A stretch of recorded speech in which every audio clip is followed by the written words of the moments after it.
Yosua pasal 6 ayat 1 sampai 10. Kita akan baca bersama-sama. 3, 2, 1. Dalam pada itu Yeriko telah menutup pintu gerbangnya, telah tertutup kota itu karena orang Israel. Tidak ada orang yang keluar atau masuk. Berfirmanlah Tuhan kepada Yosua, ketahuilah aku serahkan ke tanganmu Yeriko ini beserta rajanya dan pahlawan-pahlawannya yang gagah perkasa. Haruslah kamu memilih kota itu, yakni semua prajurit harus menghindari kota itu sekali saja. Demikianlah harus engkau perbuat 6 hari lamanya, dan 7 orang imam harus membawa 7 sangkakala tanduk domba di depan tabut. Tetapi pada hari yang ke-7, 7 kali kamu harus mengelilingi kota itu, sedang para imam meniup sangkakala. Apabila sangkakala tanduk domba itu panjang bunyinya, dan kamu mendengar bunyi sangkakala itu, maka haruslah seluruh bangsa itu bersorak dengan sorak yang nyaring. Maka tembok kota itu akan runtuh, lalu bangsa itu haruslah memanjatnya masing-masing langsung ke depan. Kemudian Yosua bin Nun memanggil para imam dan berkata kepada mereka, angkatlah tabut perjanjian itu, dan 7 orang imam harus membawa 7 sangkakala tanduk domba di depan tabut Tuhan. Dan kepada bangsa itu dikatakannya, majulah, kelilingilah kota itu, dan orang-orang yang bersenjata harus berjalan di depan tabut Tuhan. Segera sesudah Yosua berkata kepada bangsa itu, maka berjalanlah maju ke-7 orang imam membawa ke-7 sangkakala tanduk domba itu di hadapan Tuhan. Lalu mereka meniup sangkakala, sedang tabut perjanjian Tuhan mengikuti mereka. Dan orang-orang bersenjata berjalan di depan para imam yang meniup sangkakala, dan barisan mengikuti tabut itu, sedang sangkakala terus-menerus ditiup. Tetapi Yosua telah memerintahkan kepada bangsa itu demikian, janganlah bersorak dan janganlah mendengarkan suaramu pun jangan keluar dari mulutmu sampai pada hari aku mengatakannya kepadamu, bersoraklah, maka kamu harus bersorak. Amin. Silakan kembali Bapak Ibu Saudara. Saya ingin khotbah dengan judul pujian penyembahan meruntuhkan tembok tantangan. Amin. Saya sedang melihat bahwa Tuhan sedang membawa gereja Tuhan, ya, untuk kembali kepada apa yang Tuhan mau, yaitu kita hidup dalam pujian penyembahan. Amin. Amin. Ya, orang percaya harus bangkit karena itu adalah kekuatan kita. Amin. Mungkin engkau berkata, Pak Pendeta, tapi suara saya tidak bagus. Saya mau katakan, Tuhan tidak menilai suara kita. Amin. Tuhan melihat kesungguhan kita untuk memuji Dia. Bapak Ibu Saudara, kalau kita perhatikan sebenarnya di dalam ayat 2, memang bahasa Indonesia biasa yang kita baca tadi tidak terlalu jelas. Tapi dalam firman Allah yang hidup dikatakan, tetapi Tuhan berfirman kepada Yosua, Yeriko dan rajanya serta semua pahlawan perangnya sudah kuserahkan kepadamu. Ya. Artinya sebelum mereka melakukan apa-apa, kemenangan itu sudah menjadi milik mereka. Amin. Karena itu yang Tuhan mau kita hanya lakukan. Yang Tuhan mau hanya kita memuji Dia. Ya. Tidak peduli apa situasi kita, apa yang ada pada kita, puji Dia dengan sungguh-sungguh. Amin. Amin. Karena Tuhan melihat hati kita, Tuhan melihat kesembuhan kita, Tuhan melihat ketekunan kita. Amin. Tuhan sudah sediakan berkat. Kalau saudara kita belajar Alkitab dengan baik, kita akan menemukan bahwa mulai dari Kejadian pasal 1 saja, 2 dan 3, Tuhan sudah ciptakan segala sesuatu baru ciptakan manusia. Artinya Tuhan mau kita nikmati berkat-berkatnya. Amin. Amin. Dan Dia ciptakan kita untuk memuliakan namanya. Ya. Ya, saya mengatakan kita diciptakan untuk kemuliaan namanya. Besok saya akan bicara tentang pujian penyembahan menjadi gaya hidup orang percaya. Kenapa Bapak Ibu Saudara? Karena ini penting. Sekali lagi Tuhan yang Tuhan perhatikan kesungguhan kita.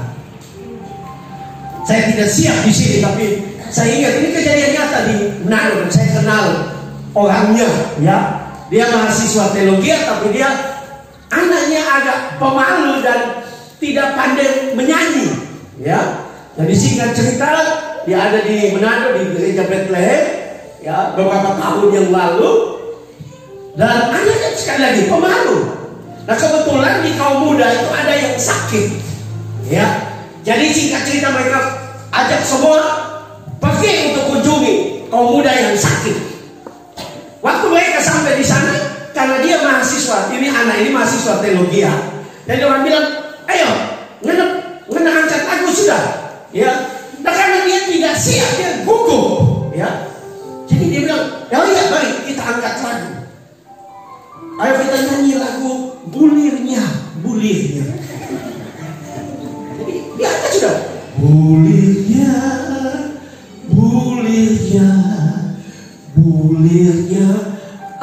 semua bingung sebenarnya. Tapi karena dia suka angkat, jadi orang semua menyanyi bulirnya.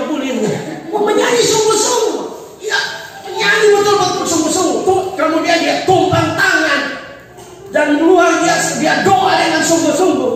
Yang luar biasa, setelah habis doa anak itu bangun semangat, dia minta minum, minta makan. Wah, luar biasa. Terus dia minta makan satu, bilang begini, tadi itu gak ada salah. Lagunya bukan bulirnya, lagunya kan bilurnya. Misalnya ini cuek, dia bilang begini, ini cuma bulir saja semua, apalagi bilur.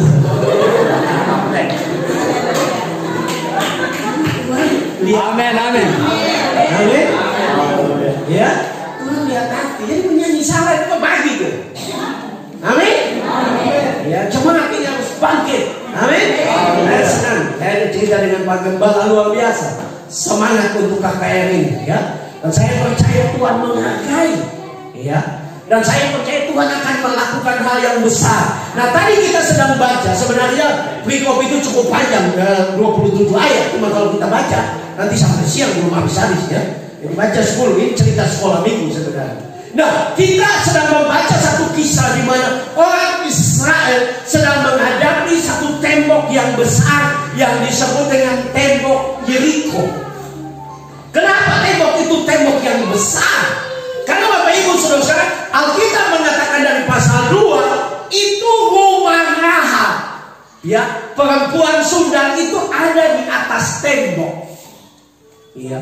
Ada yang penafsir yang mengatakan itu tembok itu bisa 3 kereta jalan. Nah, kalau satu kereta 2 meter, temboknya tebalnya 6 meter pasti. Lawan bisa bikin rumah di atas tembok. Kan dia turunkan pengintai itu, 2 pengintai itu kan dari tembok itu kan, sehingga loloskan mereka. Jadi tembok ini sangat tebal. Tadi malam itu saya dengan seorang pengkhotbah bicara tentang Yosua pasal 6. Dia bicara bahwa tembok itu tingginya 9 meter. Nah, tembok ini sangat tinggi. Ini bicara tentang tantangan. Ini bicara tentang masalah. Ini bicara tentang keterbatasan, ketidakmampuan kita. Tapi kalau kita berjalan dengan Tuhan, kita sungguh-sungguh dengan Tuhan, saya percaya mujizat pasti terjadi. Amin. Karena Tuhan kita adalah Tuhan yang besar. Tuhan kita adalah Tuhan yang luar biasa. Apa menjadi tembok masalahmu pagi ini? Sakit penyakit, bagi Tuhan itu sepele. Amin. Amin. Ya, bagi Tuhan itu sepele. Kalau kita baca Alkitab, waktu pemimpin rumah ibadah itu datang kepada Yesus, dia bilang, Tuhan katakan sepatah kata saja maka anakku akan sembuh. Kita hanya perlu dengan Tuhan berkata sesuatu dan mujizat terjadi. Amin. Masalah apa? Ego punya masalah keuangan, Tuhan dapat melakukan mujizat. Dia masih terus bekerja sampai saat ini. Ya, karena itu mari kita belajar supaya kita jadi orang Kristen yang hidup dalam pujian penyembahan. Saya percaya Tuhan izinkan COVID supaya gereja Tuhan, ya, gereja Tuhan sadar bahwa gereja tidak bisa tanpa kehadiran Tuhan.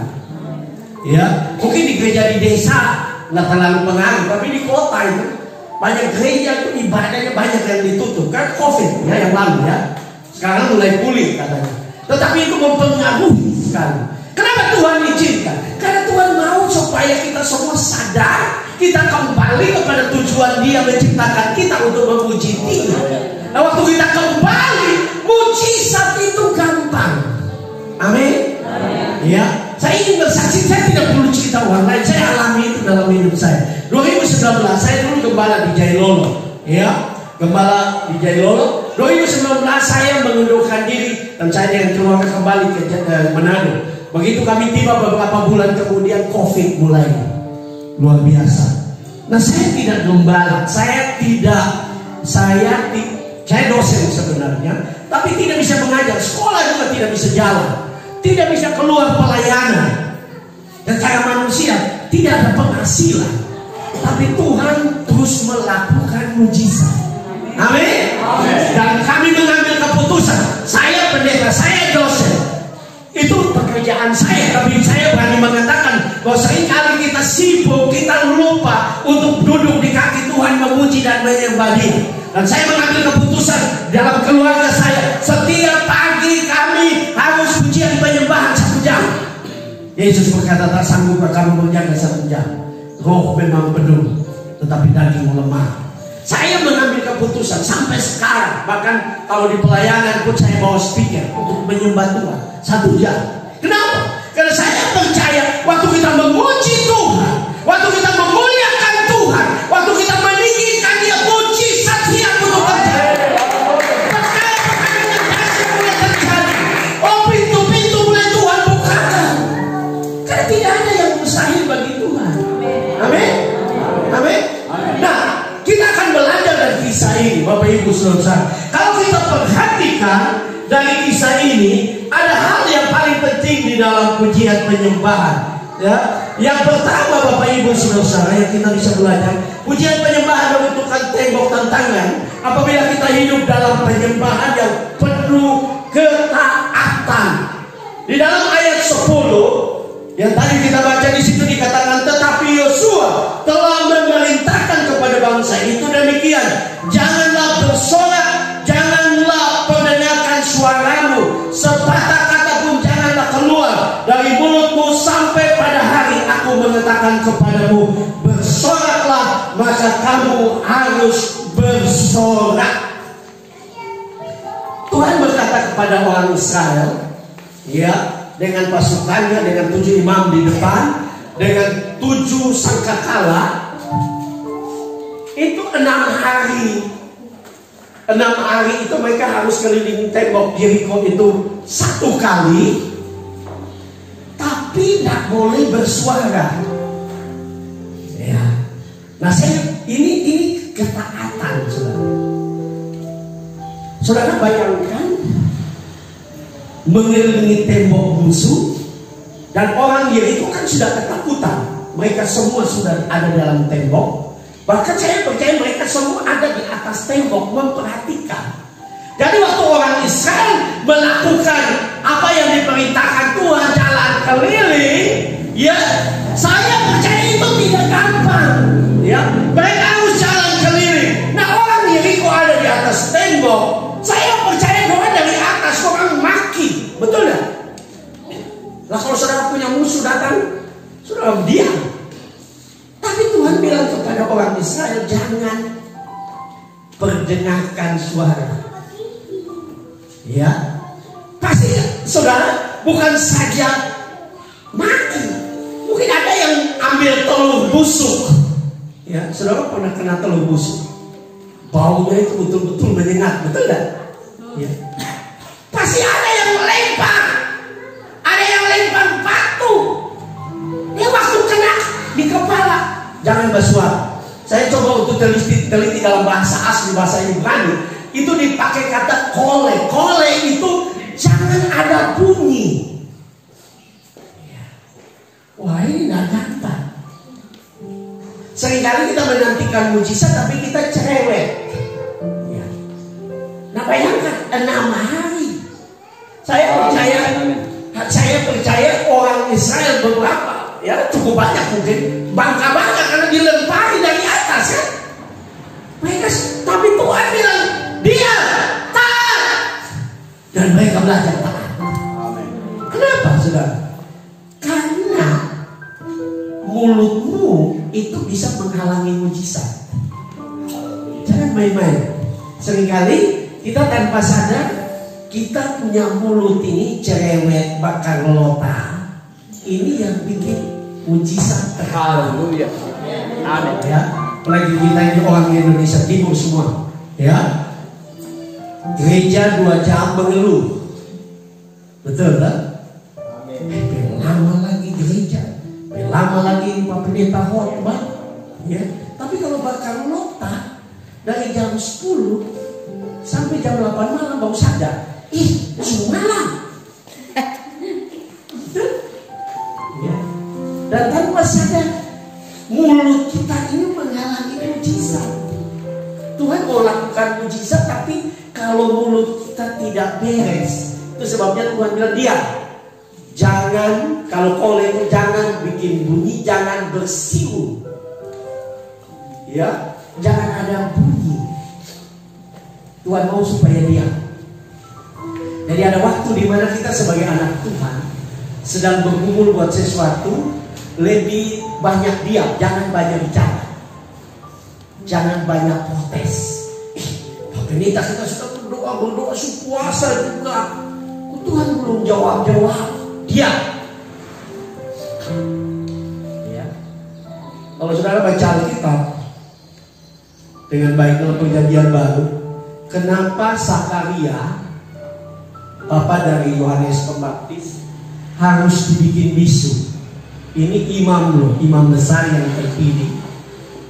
Kalau kita teliti dengan baik, dia sudah berdoa bertahun-tahun untuk ingin punya anak, bertahun bahkan puluhan tahun karena dia sudah tua. Ya. Dan satu waktu dia terpilih untuk jadi imam besar, masuk di ruang Maha Kudus. Itu hanya satu sepanjang hidup, hanya sekali biasanya karena banyak imam. Kalau engkau terpilih, itu engkau masuk ke ruang Maha Kudus, itu luar biasa. Nah, dia sudah berdoa bertahun-tahun pengen punya anak. Ya. Tapi karena terlalu lama, waktu malaikat datang kepada dia bilang, Tuhan sudah dengar kamu punya doa, dia ragu karena sudah tua. Ya. Itu sebabnya malaikat harus bikin dia bisu sampai Yohanes lahir. Betul? Nanti dia tulis, sudah lahir, minta nama dari dia tulis Yohanes, baru dia punya mulut terbuka. Kenapa? Kalau dia tidak dibikin bisu, kata-katanya bisa menghalangi mujizat. Betul. Kenapa banyak kita tidak alami mujizat? Karena mulut kita. Ya, karena mulut kita bisa menciptakan mujizat. Alkitab mengatakan ada firman Tuhan di dalam mulut kita. Betul? Ya, ada firman Tuhan di dalam mulut kita. Ada kuasa, otoritas dalam mulut kita. Sehingga kalau kita berkata-kata yang salah, yang tidak sesuai, kita mengeluh, maka mujizat akan batal. Amin. Karena kalau saudara sedang berdoa buat sesuatu, terus berkatakan firman, terus puji Tuhan, terus memuliakan Tuhan, biar tidak ada tanda-tanda, terus. Amin. Mungkin tandanya kecil. Tuhan ingatkan saya tentang Elia. Dia berhadapan dengan nabi-nabi Baal. Sudah 3 tahun 6 bulan tidak ada hujan. 3 tahun 6 bulan tidak ada hujan. Dia berhadapan, dia menang. Dia turunkan api dari langit, korban terbakar. Ya, kemudian kita mengatakan dia naik ke gunung, dia berlutut, dia berdoa. Ya, dan yang luar biasa, dia arahkan matanya ke laut. Kenapa? Itu sikap iman. Kenapa? Dia sedang mengharapkan hujan kan? Air kan? harus lihatnya ke laut. Kalau dia lihat ke gunung, tandus. Dia tidak akan punya iman, tapi dia lihat ke laut. Lalu kita mengatakan, waktu dia lihat awan sebesar telapak tangan, dia langsung bilang hujan, pergi bilang Ahab segera berangkat karena hujan deras akan turun. Ini perkataan iman. Sudah bayangkan 3 tahun 6 bulan tidak ada hujan, baru lihat awan sebesar telapak tangan, kau sudah yakin. Tapi itulah sikap yang positif. Amin. Tuhan mau mungkin kau baru lihat tandanya kecil, tapi percaya bahwa mujizat sudah terjadi. Percaya bahwa mujizat sedang terjadi. Percaya bahwa Tuhan sedang menjawab doa. Percaya bahwa tidak ada yang mustahil bagi Tuhan, karena Dia selalu menyediakan yang terbaik. Tugas kita cuma memuji Tuhan. Kali itu datang di gereja tidak perlu siapa pemimpin pujian, siapa pemain musik, bagaimana mereka memimpin. Tugasku adalah berjumpa dengan Tuhan dan mulai memuji Tuhan, mulai tinggikan Dia, mulai lakukan Dia. Manusia menolongkan hidup. Manusia kenyataan yang luar biasa. Amin, amin. Karena Tuhan sedang bekerja waktu engkau memuji. Di surga sedang sibuk untuk menjawab doa. Ya. Saya teringat cerita yang pernah saya baca dalam satu buku, Robert Liardon penulisnya. Dia dipakai Tuhan, dia dibawa ke surga waktu dia usia 8 tahun. Dia punya pengalaman dengan Tuhan luar biasa. Sehingga satu waktu dia dibawa ke surga, berjalan dengan Tuhan Yesus. Dan waktu mereka sedang jalan-jalan, dia lihat ada satu gedung besar. Dan dia bilang, Tuhan Yesus, gedung itu apa sih? Dan Tuhan bilang, itu gudang. Dia kaget. Loh, Tuhan kan maha kuasa, betul tak? Dia bisa ciptakan, dia bilang ini jadi, bilang ini jadi, betul tak? Dia tidak perlu gudang kan? Tapi Tuhan bilang ada gudang. Jadi Tuhan dengan dia jalan buka pintu gudang, gudang besar sekali. Dan dia kaget, di situ ada tangan, ada kaki, ada mata, ada jantung, ada hati, ada motor, ada otot. Dia bilang, Tuhan ini apa barang-barang ini untuk apa? Terus Tuhan Yesus bilang, barang-barang itu adalah persediaan untuk kebutuhan anak-anakku di bumi. Kalau mereka meminta sesuatu, aku akan menyuruh malaikatku mengantar. Bukankah mereka tidak maha adil? Betul? Jadi kalau saudara berdoa buat motormu ada di surga. Maka kita menggambarkan bahwa apa yang dibuat seperti kemah suci yang dibuat oleh Musa itu, Musa lihatnya di surga. Modelnya itu dia bikin sesuai yang dilihat di surga. Betul? Nah, saudara, contohnya saudara berdoa buat motor. Tuhan Yesus, saya perlu motor untuk pekerjaan. Tuhan berkati. Saudara perlu mobil, Tuhan berkati saya mobil. Nah, malaikat itu kan tidak malah hadir kan? Tuhan sedang suruh dia antar. Nah, seringkali kita kalau ada KKR, ada ibadah, lawatan Tuhan, kita berdoa, kita yakin Tuhan jawab. Tapi biasanya bertahan cuma 1 minggu. Betul? 1 minggu mulai pikir, ini Tuhan jawab atau tidak ini? Terada ini. Ini kehendak Tuhan atau tidak? Kayaknya bukan kehendak Tuhan, kenapa? Kita melihat.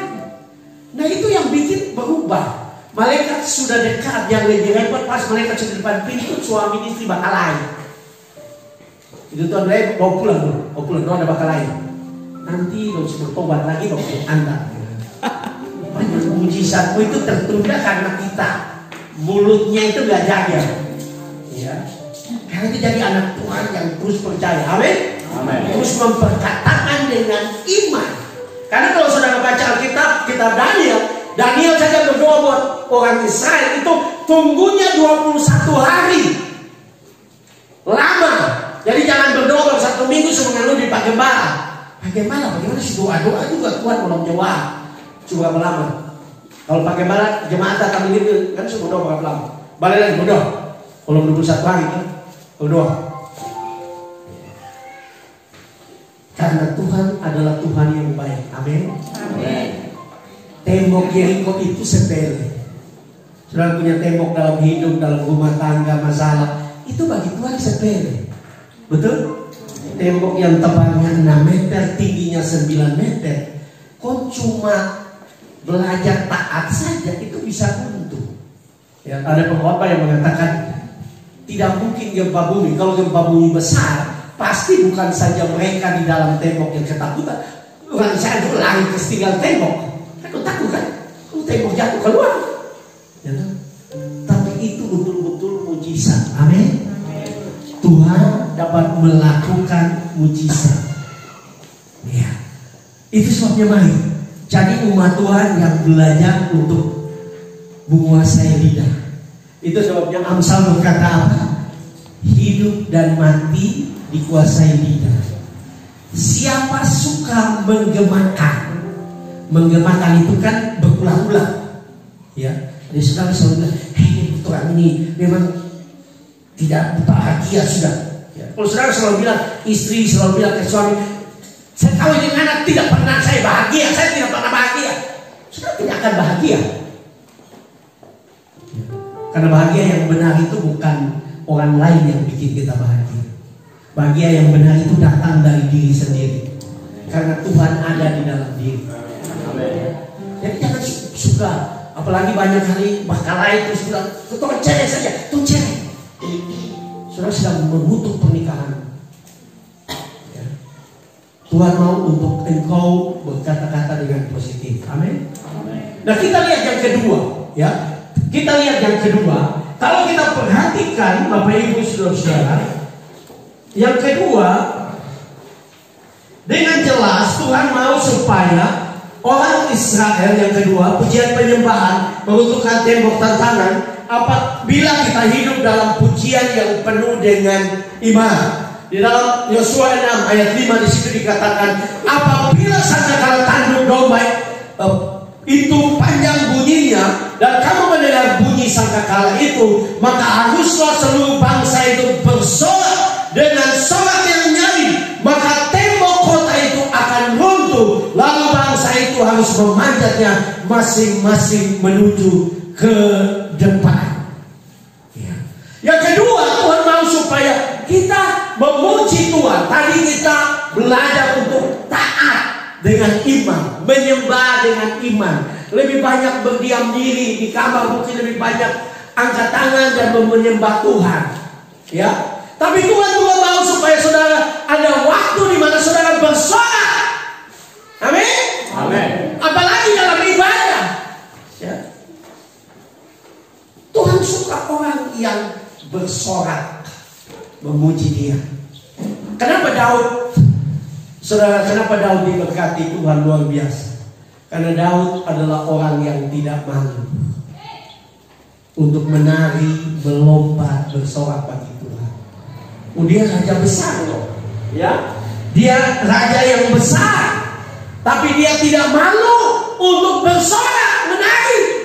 Ya, itu sebabnya Tuhan senang dengan dia. Ya, bahkan kalau saudara teliti Alkitab dan Kejadian sampai Wahyu, saudara hanya menemukan ada 3 orang yang keluar dari mulut Tuhan sendiri. Aku berkenan kepadanya. Yaitu yang pertama Henok, yang kedua Daud, yang ketiga Tuhan Yesus. Kenapa? Padahal saya yakin kita semua di sini lebih baik dari Daud. Kita tidak pernah rampas orang pemain tua, kita tidak pernah bunuh orang. Daud lakukan itu. Tapi kenapa dia berkenan kepada Tuhan? Karena dia waktu berdosa dia bertobat. Dan waktu dia berhadapan dengan Tuhan, dia sungguh-sungguh menyembah Tuhan. Dia sungguh-sungguh bersorak. Nah Tuhan mau, ya, Tuhan mau supaya orang Israel melakukan itu, yaitu mereka memuji Tuhan. Pada hari yang ke-7 mereka harus mengelilingi tembok itu 7 kali dan mereka bersorak bagi Tuhan. Ya. Luar biasa saudara. Hanya pujian, hanya sorak-sorai. Ya, saya memperhatikan di dalam bahasa asli yang dipakai adalah kata roh untuk kata bersorak. Kata roh ini saudara berteriak-teriak. memecikan-pecikan perang. Jadi waktu saudara ada di dalam situasi tertentu mulai bersorak, amin. Amin. Mulai berteriak, Tuhan dahsyat, Tuhan luar biasa, Tuhan heran. Amin. Ya. Yang repotnya kita ada banyak masalah, tambah kita suka mengeluh. Tadi malam saya dengar satu khotbah, ada pendeta bilang dia bisa lihat wajah seseorang yang suka mengeluh. Kelihatan di muka, betul nggak? Kalau orang positif kelihatan di wajah. Ya, ketemu orang suka senyum, selalu orang bilang auranya positif, betul nggak? Ya, anak-anak Tuhan harusnya auranya positif. Ya, sebenarnya kata saksi, kamu akan menjadi saksi dalam Kisah Para Rasul, itu bukan bicara. Saksi itu berdiri dan berkata, lihatlah hidup saya. Ya, ada ungkapan dalam penginjilan bilang begini, kesaksian yang paling baik adalah sukacita. Betul? Waktu engkau ketemu dengan seseorang, engkau bersukacita, orang sudah senang. Orang akan bilang, mana gereja di mana? Sekarang gereja kita tapi hidup lain, penuh dengan sukacita. Dan sudah ikut tua, muka kayak papaya.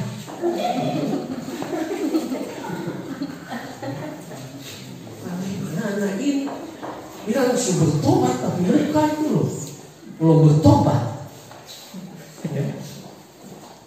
Jadi senyum itu menurut orang Islam itu ibadah, itu tidak ada ayatnya. Ya. Tapi saya percaya senyum adalah bukti Tuhan ada dalam diri kita. Sukacita. Tuhan mau apapun masalahmu, bersorak, bersukacita. Waktu engkau bersukacita, mujizat bagi Tuhan itu sepele. Amin. Tuhan suka. Dokter boleh bilang apa saja, Tuhan mau engkau bersorak. Kalau engkau kekurangan, katakan aku percaya Allahku akan memenuhi segala keperluan menurut kekayaan dan kemuliaan Kristus. Amin. Kalau engkau sakit, katakan oleh pilurnya aku sudah sembuh. Aku percaya aku sudah sembuh. Oleh pilurnya aku sudah sembuh.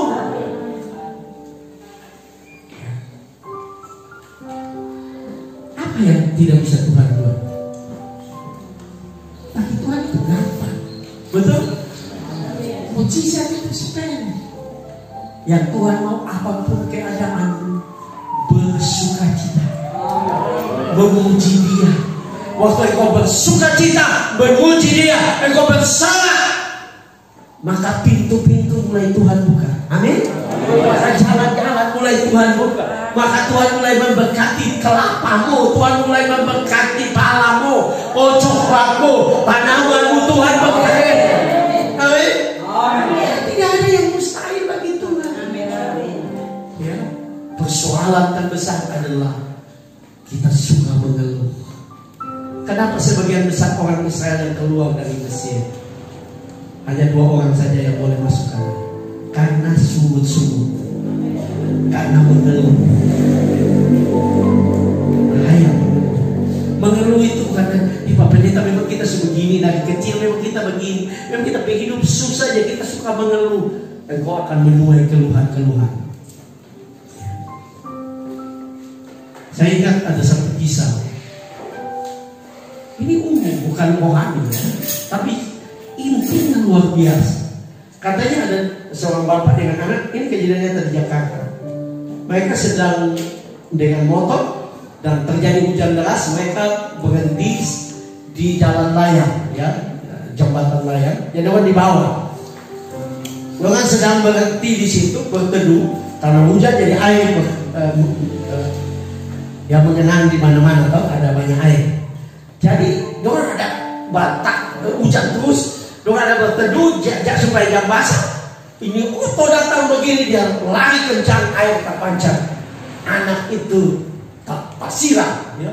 Wah, dia mulai mau mati. Dia bilang, jangan mati, jangan marah. Kenapa? Kamu tidak boleh mengeluarkan kemarahan, makian. Karena kamu tahu waktu engkau mengeluarkan keluhan makian, itu dia akan tak putar. Dia tak putar, dan dia akan kembali kepada kamu. Jadi jangan pernah mengeluh. Apapun terjadi jangan mengeluh. Anak ini mendapatkan pelajaran beragam. Padahal ini bukan orang Kristen, tapi mereka mengerti prinsipnya. Apalagi kita anak Tuhan. Amin. Lidah kita, yang mau bicara cukup keras, lidah kita sangat berbahaya. Gunakan lidah untuk memuji Tuhan. Amin. Untuk bersorak, bagi Tuhan. Dan saya mau katakan mujizat siap terjadi.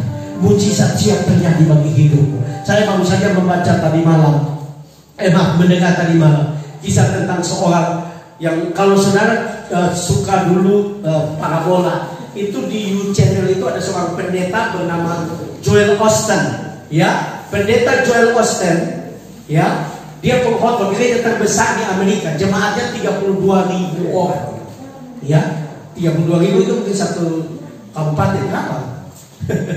Jemaatnya 32.000. Nah, Joel Osteen punya mama itu sudah cukup tua, dan saudara satu waktu dia ke dokter, dan waktu dia ke dokter, dokter bilang ibu kena kanker sudah stadium 4. Usia ibu hanya tinggal 6 bulan.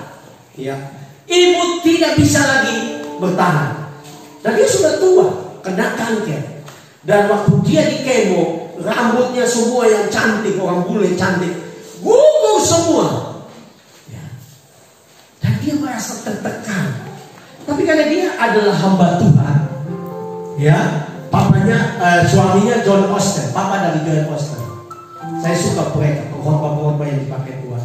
Jadi ibu ini pulang, sudah, dia cari album, jadi dia botak karena kemo. Dia cari album di mana dia punya rambut paling bagus, foto paling bagus. Dia cari, dia ambil foto itu, dia tempel di kacanya, dan tiap hari dia mulai berkatakan dengan iman, aku akan punya rambut seperti ini lagi. Aku akan punya rambut seperti ini. Dalam nama Yesus, aku punya rambut seperti ini. Aku punya rambut seperti ini. Aku akan sehat kembali. Punya rambut yang cantik seperti ini. Amin. Tahu nggak saudara apa yang terjadi? Dia sehat. Dokter bilang tinggal 6 bulan. 6 bulan lewat.